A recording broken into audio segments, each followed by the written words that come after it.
అనగనగా ఒక ఊరిలో ఇద్దరు అక్కా చెల్లెళ్ళు ఉండేవారు. ఒకరోజు వారు పార్క్లో ఆటలాడి ఆ తరువాత ఇంటికి వచ్చి ప్రశాంతంగా పడుకున్నారు.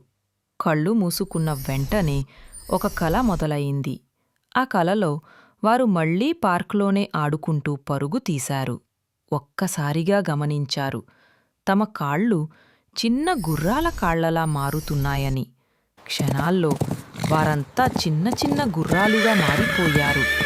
నవ్వుతూ, పరుగు తీస్తూ, మాయా కాంతుల్లో తేలియాడుతున్నట్లు కనిపించారు. వారు గుర్రాలుగా మారి ఇంకా వేగంగా పరుగెత్తారు. కొంతసేపటికి అలసిపోయి పచ్చిక మైదానంపై పడుకున్నారు. అప్పుడే ఒక్కసారిగా గడియారం మోగింది. వారు లేచి కూర్చున్నారు. ఇంకా ఆశ్చర్యంలోనే ఉన్నారు.